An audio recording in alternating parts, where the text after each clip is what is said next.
하나님의 말씀은 호세아 7장 8절에서 12절까지 말씀만 우리 보도록 하겠습니다.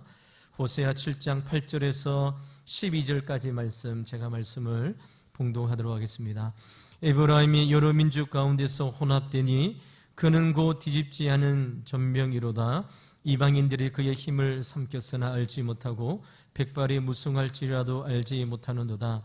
이스라엘의 교만은 그 얼굴에 드러난다니 그들의 이 모든 일을 당하여도 그들의 하나님 여호와께로 돌아오지 아니하며 구하지 아니하도다. 에브라임은 어리석은 비둘기같이 지혜가 없어서 애굽을 향하여 부르짖으며 아수로 가는도다. 그들이 갈 때에 내가 나의 그물을 그 위에 쳐서 공중의 새처럼 떨어뜨리고 전에 그 회중에 들려준 대로 그들을 징계하리라. 아멘. 오늘 본문의 말씀을 가지고 상한 심령을 고치시는 하나님께로 돌아오라라는 제목으로 하나님의 말씀을 전가하도록 하겠습니다.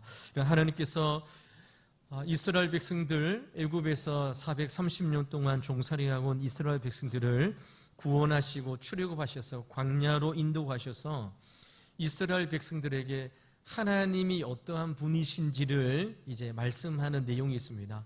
우리는 보통 하나님에 대해서 하나님은 사랑의 하나님이시다, 하나님은 공의의 하나님이시다, 이렇게 우리가 기본적으로 알고 있잖아요. 그런데 하나님께서 이스라엘 백성들에게 처음으로 내가 누구인지, 하나님이 어떠한 분이신지를 소개하는 말씀에는 사랑의 하나님, 공의의 하나님이 아니라 출애굽기 15장 26절에 보면 하나님은 치료하는 하나님이라 이렇게 자기 자신을 이렇게 소개합니다.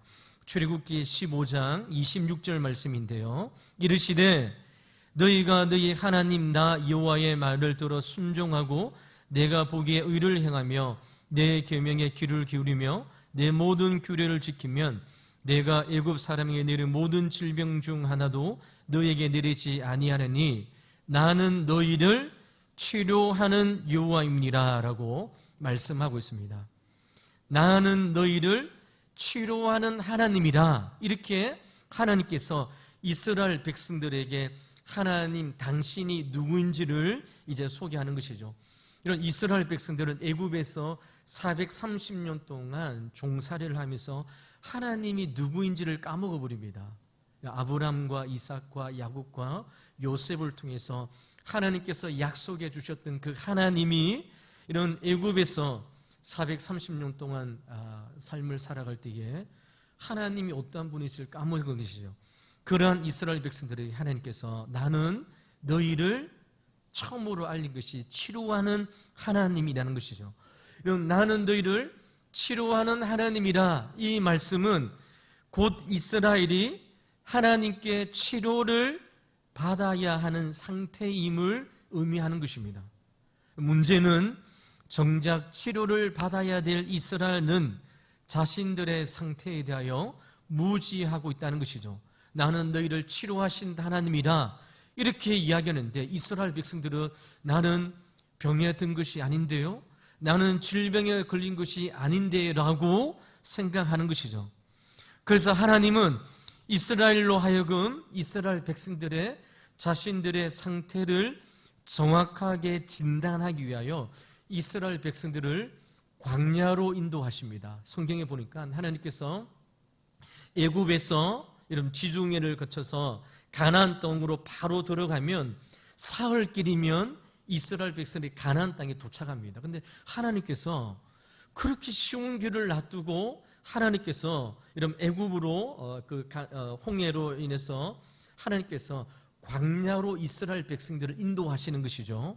이런 이스라엘 백성들을 광야로 인도하셔서 물이 없고 마실 음식이 없는 사막으로 인도하셔서 이스라엘 백성들의 상태가 어떠한지를 보게 하십니다.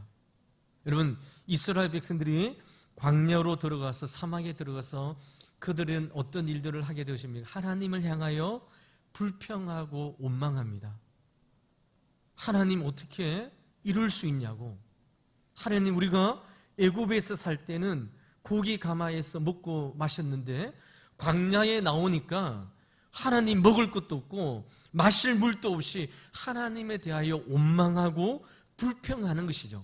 하나님께서 이스라엘 백성들을 왜 광야로 인도하셨느냐? 광야에 딱 갖다 놓으니까요, 이스라엘 백성들의 상태는 하나님을 불평하고 원망하는 것입니다. 그냥 애굽에서 종살이 할 때가 좋았는데, 세상에서 살아갈 때가 좋았는데 왜 우리를 구원하여 주셔서 여러분 출애굽하여 주셨는가? 하나님에 대하여 원망과 불평하는 것이죠. 하나님께서 사막과 광야에 딱 갖다 놓으니까 이스라엘 자신들의 영적인 상태가 무엇인지를 알게 하시는 것입니다. 그래서 하나님께서 오늘 출애굽기 15장 26절 말씀을 통해서 나는 너희를 치료하는 하나님이시라라고 말씀하는 것이죠. 불평과 원망으로 가득한 이스라엘 백성들의 상태를 보게 하셔서 하나님의 은혜가 자신을 살리고 있음을 광야와 사막의 삶을 통하여 보게 하시는 것이죠. 이것이 하나님의 치료의 행위이고 하나님의 치료의 결과입니다. 하나님 없이 살아가는 인생이 아니라 하나님을 붙잡고 살아가는 인생으로 하나님께서 치료하시는 것입니다. 그러므로 여러분, 병들어 있는 자신의 실상을 보고 아는 자는 치료하신 하나님을 향하여 달려갑니다. 여러분, 내가 육신의 병이 있으면 그렇게 가기 싫은 병원을 찾아서 달려가는 것이죠.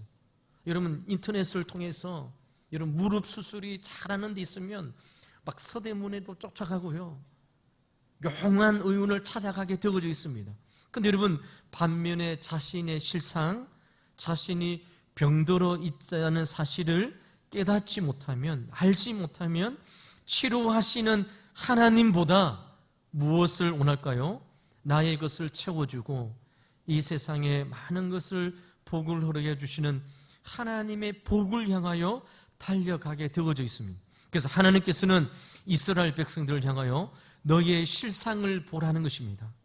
광야에 이 세상에 딱 갖다 놓으니까 불평과 불만 가운데에 환경과 상황에 지배를 받고 살아가는 이스라엘 백성들의 상황을 보시면서 하나님께서 광야에서 출애굽기 15장 26절 말씀을 통해서 나는 너희를 치료하는 하나님이라 이렇게 선언하는 것이죠. 오늘 우리가 읽었던 본문의 말씀에 이스라엘 백성들의 영적인 상태에 대하여 두 가지로 비유하고 있습니다. 이 두 가지 비유를 통해서 얘들아, 너희들의 영적인 상태를 보고 치유하여 주시는 하나님 앞에 달려 나오라는 것이죠. 첫 번째로 하나님께서 이스라엘 백성들의 영적인 상태를 뒤집지 않는 전병에 대하여 이야기했습니다. 전병, 우리나라 번역으로 말하면 무엇일까요?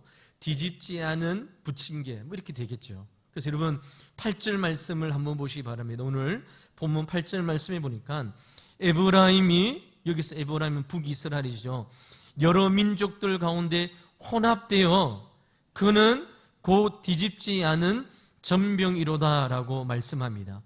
이런 하나님께서 호세아 선지자를 통해서 이스라엘 백성들의 영적인 상태를 진단할 때에 에브라임이 여러 민족 가운데에 혼합되어져 있다라고 평가하십니다.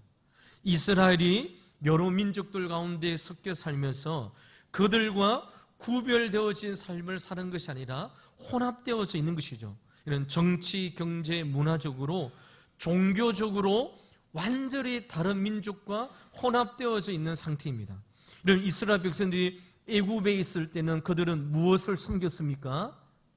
애굽의 가장 뛰어난 신이 송아지, 소신이잖아요. 소. 출애굽했던 이스라엘 백성들이 시내 산에 도착했습니다. 모세가 하나님을 만나기 위해서 시내 산에 올라갈 때에 그들을 인도해 줬던 지도자가 없습니다. 어떻게 되어줍니까? 그들이 손에 기계 목걸이에 있는 금을 끄집어내어서 금 송아지를 만듭니다.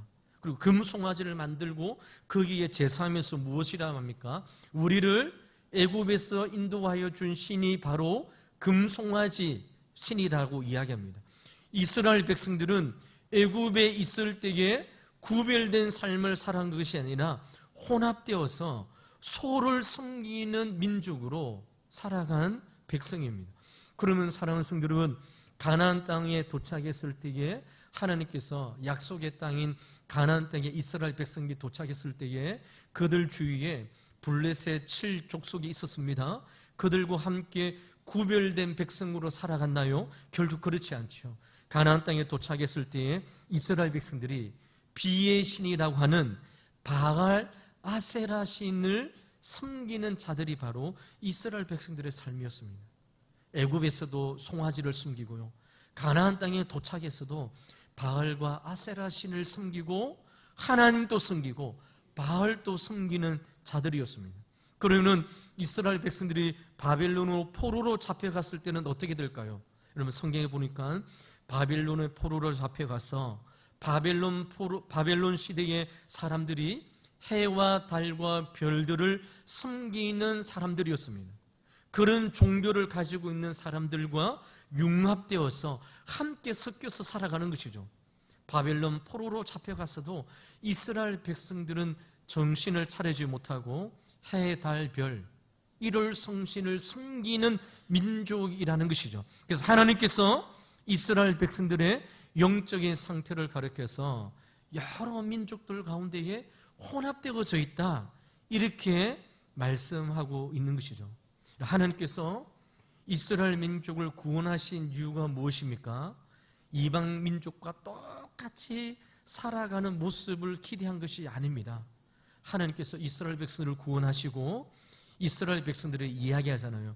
너희들이 다른 민족들보다 더 우수하기 때문에 내가 너희를 선택한 것이 아니라 하나님의 은혜로 너희를 선택했기 때문에 구원을 받은 너희들은 내가 거룩하니 너희도 거룩하라고 하나님께서 이스라엘 백성들에게 이야기하십니다. 다른 민족들과 함께 살아가지만 하나님을 예배하는 민족으로, 하나님을 섬기는 민족으로 살 것을 요구하신 것이죠. 그런데 하나님께서 이스라엘 백성들은 이방인 사람들과 똑같이 구별되지 않는 삶을 살고 있는 것입니다.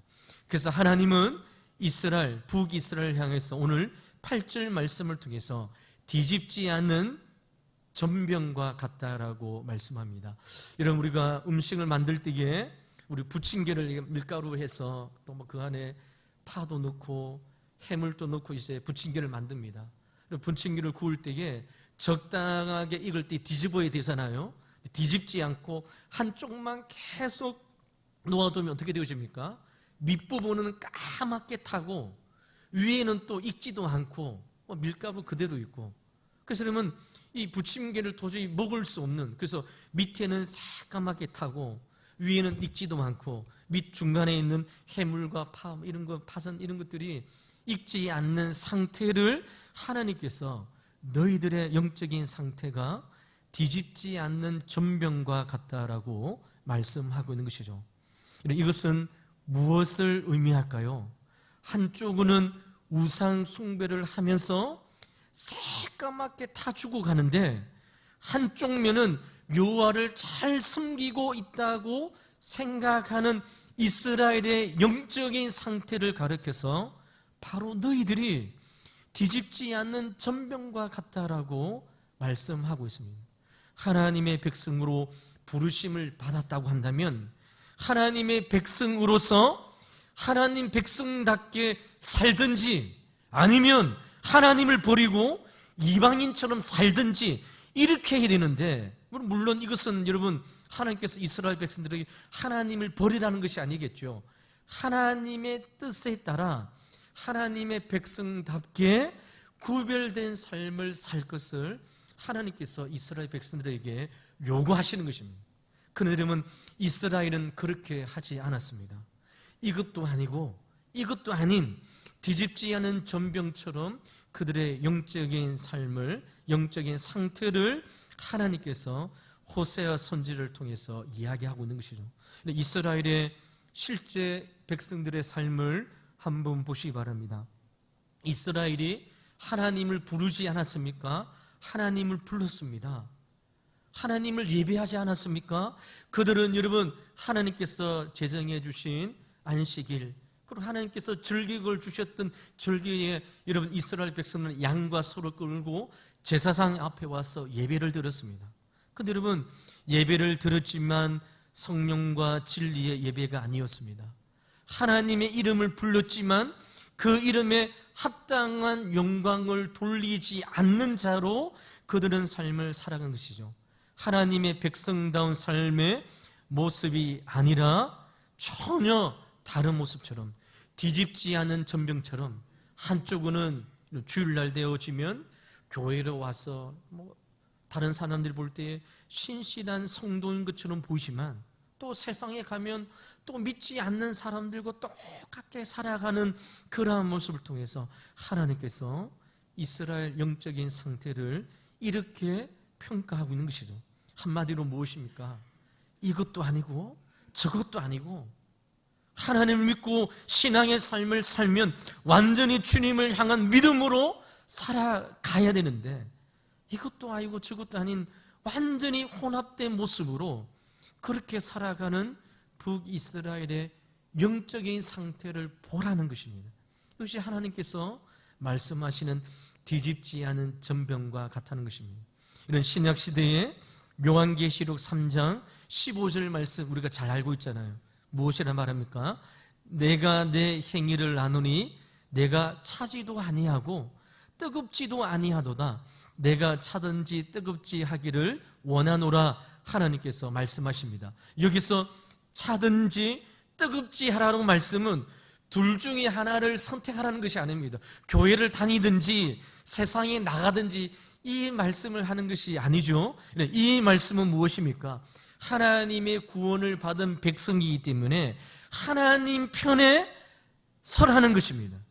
하나님의 편을 선택하라는 말씀으로 하나님께서 차든지 뜨거든지 이렇게 말씀하고 있는 것이죠.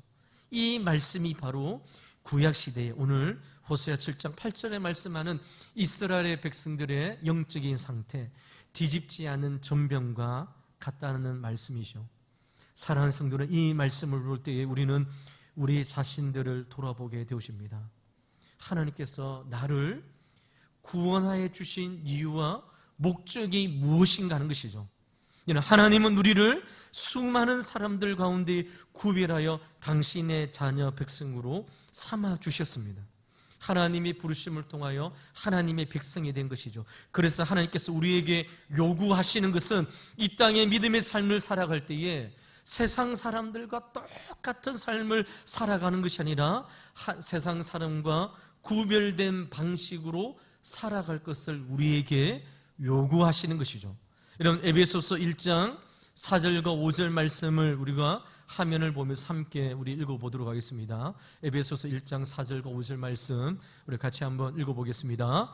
곧 그리스도 안에서 우리를 택하사 우리로 사랑 안에서 그 앞에 거룩하고 흠이 없게 하시려고 그 기쁘신 뜻대로 우리를 예정하사 예수 그리스도로 말미암아 자기의 아들들이 되게 하셨으니 아멘. 이런 이 말씀에 하나님께서 왜 우리를 구원하여 주신 구원의 목적이 여기에 담겨 있잖아요. 하나님께서 수많은 사람들 가운데 우리를 자녀 삼아 주신 이유가 무엇입니까? 그 앞에 거룩하고 흠이 없게 하시려고 하나님께서 우리를 구원하여 주신 것입니다. 하나님께서 내가 거룩하니 너희로 거룩하라라는 하나님의 말씀처럼 하나님의 성품과 동일한 성품을 가지고 하나님의 목적을 향해 살아가는 인생으로 하나님 앞에 서기를 주님께서 우리에게 말씀하고 있는 것이죠. 사랑하는 성도 여러분, 지금 북이스라엘의 영적인 상태가 무엇입니까? 그들은 죄와 맞서 싸우는 자가 아니라 죄와 함께 혼합되어서 적당하게 여러분 한 발은 교회에 한 발은 세상에. 그래서 여러분 뒤집지 않은 전병처럼 여러분 뒤집지 않은 전병이면 이것은 여러분 먹지 못하는 음식인 것이죠. 교회가 이렇게 되었을 때에 힘을 잃어버린 것을 우리에게 말씀하고 있는 것이죠. 그러므로 사랑하는 성도 여러분, 저와 여러분은 하나님의 나라의 앞에 설 때까지, 주님 앞에 설 때까지 세상과 구별된 거룩한 삶을 살기 위하여 반드시 죄와 싸워 이기는 영적인 전쟁 가운데에 살아가는 자임을 말씀을 통해서 우리에게 깨닫게 하여 주시는 것이죠. 저와 여러분은 그냥 여러분 적당하게 타협하고 살아가는 이러한 삶을 주님께서 우리에게 요구하시는 것이 결코 아닙니다. 하나님 앞에서 거룩하고 흠이 없는 존재로 이 땅의 믿음의 삶을 살아갈 때 죄와 치열하게 영적인 전쟁 가운데 살아가는 자로 주님께서 우리를 불러주셨다는 것이죠. 그렇다면 사랑하는 성도 여러분, 우리가 어떻게 죄와 싸워 이길 수 있습니까? 첫 번째로 죄의 심각성을 인식해야 됩니다. 이런 죄를 가볍게 여겨서는 안 된다는 것이죠. 죄로 말미암아 그것이 얼마나 하나님을 대적하고 우리를 파괴하는지를 깨달아야 됩니다. 죄는 작은 것이든 큰 것이든 상관없이 우리의 영혼을 병들게 한다는 사실을, 죄의 심각성을 깨달을 때에 우리는 우리의 삶 가운데 들어오시는 영적인 전쟁과 싸워서 이겨야 될 것에 대한 마음의 결단을 하게 되어지는 것이죠. 그러면 말씀으로 죄를 분별하고 대적해야 됩니다. 하나님의 말씀은 우리의 삶과 우리의 죄를 비추는 도구입니다. 말씀을 통해서 죄가 무엇인지 정확하게 알고 죄의 유혹이 올 때마다 말씀으로 단호히 물리칠 때에 우리는 영적인 전쟁 가운데 승리하는 자로 하나님 앞에 서게 되어지는 것이죠. 그리고 여러분, 성령의 능력을 의지해야 됩니다. 우리 자신의 힘만으로는 죄를 이길 수 없는 것이죠. 성령께서 우리 안에 거하시며 죄의 유혹을 물리치시고 의를 행할 수 있는 능력을 주시기 때문에 우리는 성령의 능력을 의지해야 됩니다. 우리의 힘으로는 이 영적인 전쟁을 이겨나갈 수 없는 것입니다. 여러분, 주일날 한 번의 예배로 어떻게 우리가 이 세상 가운데에 영적인 전쟁 가운데 다가오는 죄의 유혹을 이길 수 있습니까? 결코 이길 수 없습니다. 그러므로 우리는 시간이 날 때마다 하나님 전에 나와 성령의 충만함, 우리 안에 내주하고 계시는 성령님께서 우리의 삶을 주도적으로 이끌어 갈 수 있도록 하나님 앞에 우리의 의지와 우리의 계획을 굴복시키는 기도의 삶을 살아가야 되는 것이죠. 이런 죄와 싸우기 위하여 기도하지 않고 하나님의 말씀으로 무장되지 않고 어떻게 이 세상 가운데의 영적인 전쟁을 승리할 수 있습니까? 그렇게 승리할 수 있다고 생각하는 사람은 영적인 교만한 가운데 있는 것이죠. 하나님 없이도 이길 수 있다. 주의 성령의 충만함이 없이도 성령의 영적인 전쟁 가운데에 이길 수 있다고 생각하는 사람은 교만한 사람이죠. 그래서 성경 우리에게 기도하지 않고 하나님 앞에 나와 예배드리지 않는 인생을 가리켜서 교만한 자라라고 성경 우리에게 말씀하고 있는 거죠. 사랑하는 성도 여러분, 하나님께서 이스라엘 백성들의 영적인 상태를 뒤집지 않은 전병처럼 진단하고 있습니다. 죄와 끊임없이 싸워야 된 치열한 영적인 전투를 포기한 것입니다. 오늘 말씀을 통하여 주님께서 우리에게 말씀하고 있는 것이죠. 예수님께서 이미 십자가에서 죄와 사망의 권세를 깨뜨리시고 우리에게 성령을 주셨습니다. 우리는 이 성령의 은혜를 사모하고 날마다 말씀과 기도로 무장하여서 우리에게 다가오는 죄와의 싸움 가운데에 영적인 치열한 영적인 전투 가운데에 승리하는 자로 하나님 앞에 나올 것을 주님께서 우리에게 말씀하고 있는 것이죠. 죄와 치열한 영적인 전쟁 가운데 참전하는 영적인 군사임을 주님께서 우리에게 말씀하고 있는 것이죠. 사랑하는 성도 여러분, 두 번째로 이스라엘 백성들의 영적인 상태를 다하여 오늘 11절 말씀을 통하여 어리석은 비둘기와 같다라고 말씀합니다.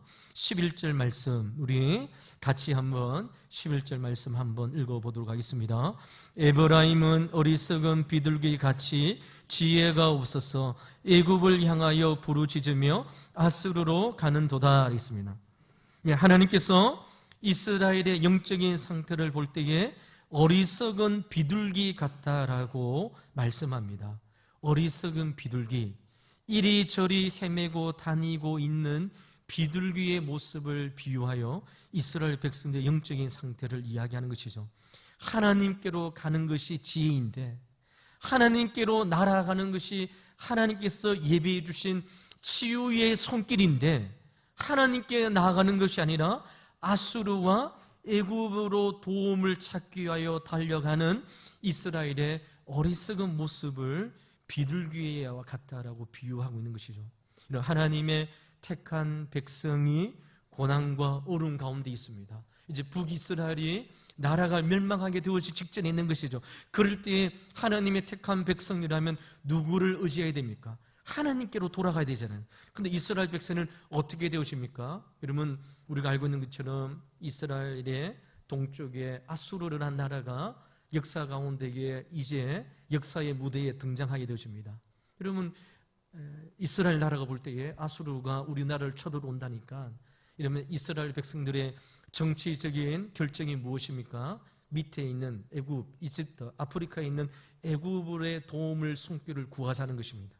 이스라엘 백성들이 하나님을 통하여 하나님께 울부짖는 것이 아니라 하나님 이 민족을 살려달라고 하나님 앞에 돌아오는 것이 아니라 애굽을 향하여 달려가는 그러한 모습을 보여주는 것이죠. 실제로 이런 이스라엘 백성들이 어떻게 되어집니까? 애굽을 의지할 때에 애굽이 빈손으로 도와준다고 합니까? 어떻게 하죠? 도와줄 테니까 많은 은과 금을 달라고 합니다. 북이스라엘이 모든 은금을 모아서 이런 애굽으로 다 이제 바치게 되어집니다. 돈을 받은 애굽이 이런 아수르가 강대국으로 북이스라엘을 침공할 때 도와줍니까? 안 도와줍니다. 뉴스에 보니까 요즘에 여러분 트럼프가 우리 한국에 국방비로도 몇 조를 달라고 하는데 똑같은 것이죠. 여러분, 이스라엘이 여러분 어려움을 당했을 때에 하나님을 의지해야 되는데 애굽의 힘을 의지하고 달려가는 이스라엘 모습입니다. 그래서 여러분, 애굽이 도와주지 않자 이제 어떻게 합니까? 그들을 침공하는 아수르를 향하여 달려갑니다. 아수르한테 살려달라고, 우리가 은과 금을 바치겠다라고 이야기합니다. 이런 아수르가 은과 금을 받고 이스라엘을 공격하지 않습니까? 이스라엘을 공격하고 나라를 멸망시키는 것이죠. 이것이 이런 이스라엘의 모습을 향한 하나님께서 비유를 통하여 말씀하고 있는 것이죠. 이런 어리석은 비둘기와 같다는 이 의미가 무엇입니까? 하나님을 힘으로 여기는 것이 아니라 사람을 힘으로 여기고 있는 의미를 이야기하는 것입니다. 모든 문제는 하나님으로부터 답을 찾아야 되는데 마치 사람이 답을 가지고 있는 것처럼 사람을 찾아다니는 것입니다. 무늬만 하나님의 백성이지 생각하는 것, 행동하는 것, 삶에 어려움이 있을 때에, 가정에 힘든 일이 있을 때에 믿지 않는 자들과 똑같이 해결하는 모습을 가르쳐서 하나님께서 어리석은 비둘기와 같다라고 말씀하고 있는 것이죠. 그러면 사랑하는 성도 여러분, 이리저리로 달려가고 날아가는 비둘기를 향하여 하나님께서 어떻게 하시겠습니까? 하나님께서 그들을 심판하시고 징계하시겠다 말씀하십니다. 오늘 본문 12절 말씀을 한번 보시기 바랍니다. 그들이 갈 때에 내가 나의 그물을 그 위에 쳐서 공중의 새처럼 떨어뜨리고 전에 그 해중에 들려준 대로 그들을 징계하리라 주님께서 말씀하십니다. 여러분, 그런데 여러분, 이 징계가 언제 행하게 되어집니까? 그들이 애굽을 향하여 날아갈 때에 하나님께서 징계하신다는 것이죠. 11절에 언급한 것처럼 애굽을 향하여 부르짖고 애굽을 향해 살려달라고 구하고 아수르를 향하여 달려갈 때 하나님께서 이스라엘을 징계하실 것을 말씀하고 있는 것이죠.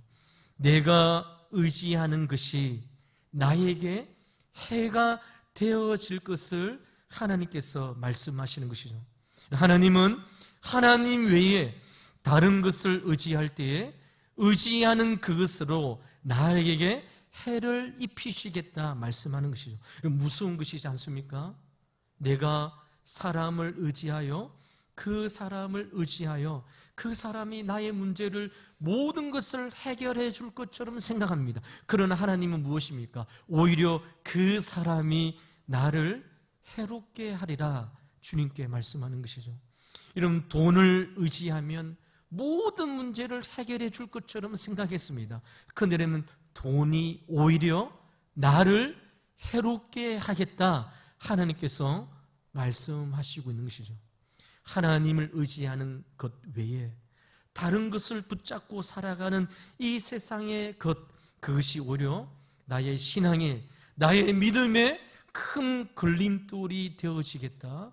주님께서 이렇게 말씀하고 있는 것이죠.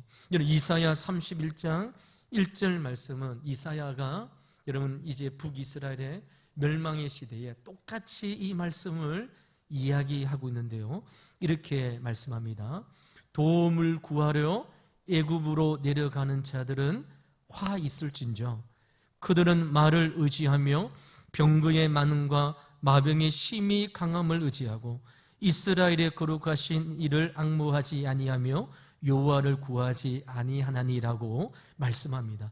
북이스라엘의 호세아 선지자 시대에 함께 하나님의 말씀을 전했던 이사야 선지자라도 애굽을 향하여 도움을 구하는 자는 화 있을진저라고 이사야 선지자를 통하여 말씀하고 있는 것이죠. 애굽에 있는 병거, 마차인 것이죠. 마병, 말의 숫자가 많음, 군사의 강함, 이것을 의지한 자는 하나님으로부터 화를 당하게 되어질 것을 말씀하고 있는 것이죠. 이스라엘 나라의 힘과 이스라엘의 능력이 무엇입니까? 하나님께서 이런 이스라엘 백성들이 우리도 주변의 나라처럼 우리를 다스리는 왕과 우리를 지도할 수 있는 왕을 우리에게도 세워달라고 이스라엘 백성들이 하나님께 요구합니다. 하나님께서 이 이야기를 들어주지 않는 것이죠. 왜 그렇습니까? 원래 이스라엘 나라의 지도자는 누구입니까? 하나님입니다. 하나님이 지도자이고 하나님이 다스리는 민족입니다. 그런데 여러분, 눈에 보이시는 하나님이 아니라 이방 나라처럼 우리에게도 눈에 보이는 왕을 세워달라고 할 때에 하나님께서 이제 사무엘 선지자를 통해서 사울 왕을 세울 때에 여러분, 하나님께서 사무엘 선지자에게 이스라엘 백성 왕이 되어지는 사람에게는 결코 해서는 안 될 일을 하나님께서 명하십니다. 그것이 무엇입니까?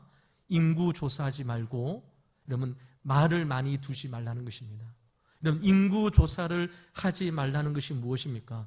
왕이 되어서 내 밑에 있는 수와 군사력이 얼마가 되는지를 계산하지 말라는 것입니다.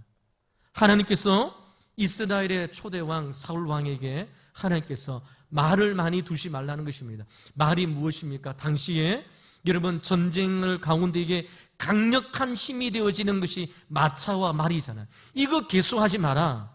하나님께서 이스라엘 초대왕에게 이렇게 말씀하십니다. 그것이 무엇입니까? 이스라엘의 힘과 능력은 말과 마차에 있는 것이 아니라 우리 눈에 보이는 것이 있는 것이 아니라 이스라엘 백성들의 진짜 힘은 하나님께 있음을 이스라엘 백성을 통해서 가르치고 있는 것이죠. 하나님께서 지금 이스라엘 백성들이 호세아 선지자를 통해서 나라의 위기 가운데에 여러분 애굽으로 달려가고 아수르로 달려가고 여러분 영적인 질병 가운데 놓이는 그 가운데에 그들을 치료하여 주시는 하나님 앞에 달려가지 않는 이스라엘의 상태를 이렇게 말씀하고 있는 것이죠. 이사야 31장 3절의 말씀을 보니 하나님께서 이렇게 애굽을 향하여 달려가는 자를 하나님께서 이렇게 말씀하십니다. 애굽은 사람이요 신이 아니며 그들의 말들은 육체요 영이 아니라 여호와께서 그의 손을 펴시면 돕는 자도 넘어지며 도움을 받는 자도 엎드러져서 다 함께 멸망하리라라고 말씀합니다. 너무나도 무서운 말씀이 아닙니까?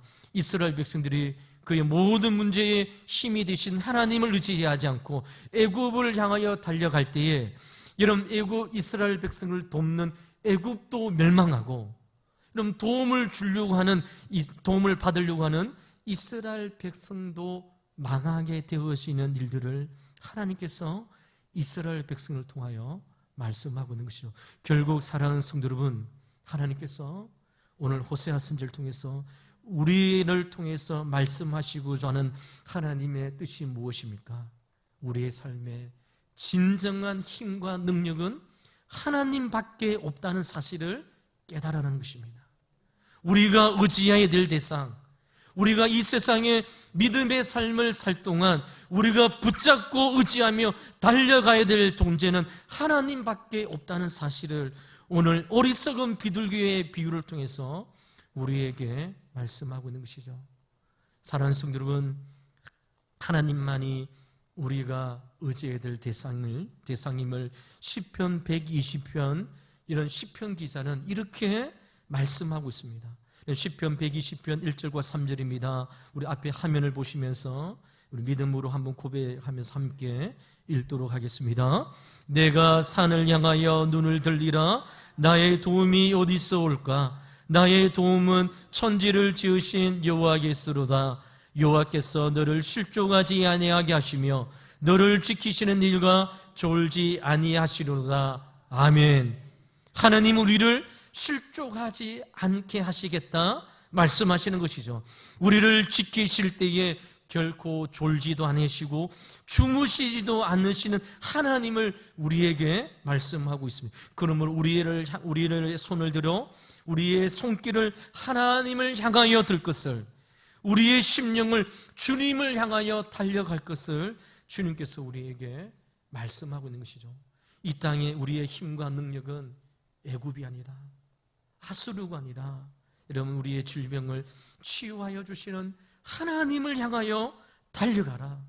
하나님을 붙잡고 하나님을 의지하는 인생으로 살아갈 것을 말씀하는 것이죠. 이는 시편 121편 6절과 8절 이 말씀 우리가 너무나도 잘 알고 있는 말씀이잖아요. 우리 같이 한번 우리 믿음으로 고백하도록 하겠습니다. 낮에 해가 너를 상하지 아니하며 밤에 달도 너를 해치지 아니하리로다. 여호와께서 너를 지켜 모든 한란을 면하게 하시며 또 내 영혼을 지키시리로다. 여호와께서 너의 출입을 지금부터 영원까지 지키시리로다. 아멘. 하나님을 의지하면 하나님께서 낮에 해가 너를 상하지 아니하고 밤의 달도 너를 해치지 아니하고 보호하여 주시고 인도해 주시겠다 주님께서 말씀하고 있는 것이죠.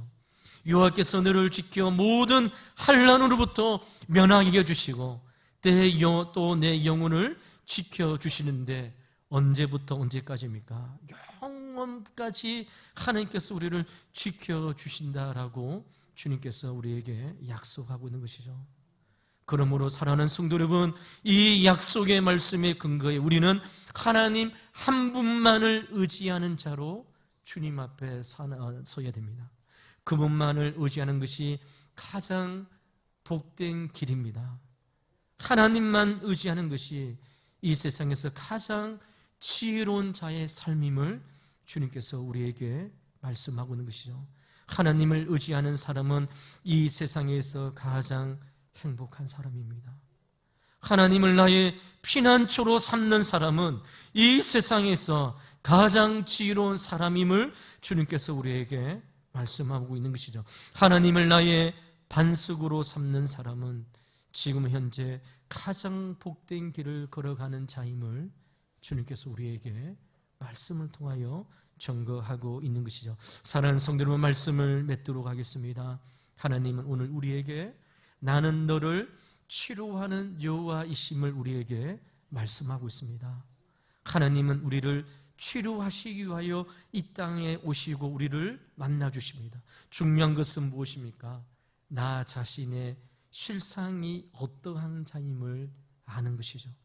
마치 뒤집지 않은 전병처럼 어리석은 비둘기처럼 살아가는 우리의 인생의 연약함을 깨닫고 오늘도 우리를 치료하여 주시는 하나님 앞에 달려가는 인생으로 살아갈 때에 주님께서 우리를 인도하여 주시고 함께하여 주셔서 우리의 영적인 질병을 치유하여 주시고 회복시켜 주시는 하나님의 약속의 말씀을 우리에게 증거하고 있는 것이죠. 그러므로 사랑하는 성도 여러분, 하나님으로부터 치료받은 마음이 어떠한 상태일까요? 그것은 비 한 방울, 물 한 모금, 밥 한 그릇, 그 모든 것이 하나님의 은혜라는 사실을 고백하는 심령이 바로 주님으로부터 치유받은 심령임을 주님께서 우리에게 말씀하고 있는 것이죠. 오늘 우리 할렐루야 성가대가 고백한 것처럼 모든 것이 하나님의 은혜입니다. 여러분, 이번 주에 비가 많이 왔습니다. 여러분, 인간의 과학으로는 비 한 방울도 만들 수 없는 연약한 자입니다. 하나님 앞에 이 자연의 죄 가운데 우리의 삶이 얼마나 연약한지를 깨달으라는 것이죠. 인간의 교만함, 하나님 없이 살아가는 우리의 영적인 교만함을 내려놓고 하나님 앞에 우리의 비 한 방울, 물 한 모금, 밥 한 그릇 모든 것이 하나님의 은혜임을 고백하는 인생으로 오늘도 주님께서 우리를 치료하여 주시고 우리를 만져주시고 우리의 예배를 통하여 하나님의 치료의 손길은 오늘도 우리의 심령 가운데에 증거되고 있음을 하나님의 말씀을 통하여 깨닫게 되어지는 것이죠. 사랑하는 성도 여러분, 오늘도 치료하신 하나님 앞에 나의 영적인 상태를 깨닫고 주님 앞에 달려감으로 우리의 영적인 질병을 치료함을 받는 저와 여러분의 믿음의 삶이 되시기를 주 이름으로 간절히 축원을 드립니다. 기도하도록 하겠습니다. 하나님 감사합니다. 주님 전에 나와 예배드리는 우리 사랑하는 성도님들을 기억하여 주시고 인도하여 주셔서 오늘도 주님 우리의 병을 치료하여 주신 하나님을 향하여 달려가는 인생으로 주님 앞에 서기를 소망합니다. 하나님의 은혜가 아니고는 살아갈 수 없음을, 지금까지 살아오는 우리의 모든 삶이 하나님의 은혜있음을 고백하고 우리의 내일의 삶도 하나님의 이끄심을 통하여 살아가는 인생임을 깨닫고 주님만은 예배하는 자로 주님 앞에 설 수 있는 우리의 인생이 되게 인도하여 주시옵소서. 감사하며 살아계신 예수 그리스도 이름으로 간절히 기도하옵나이다. 아멘.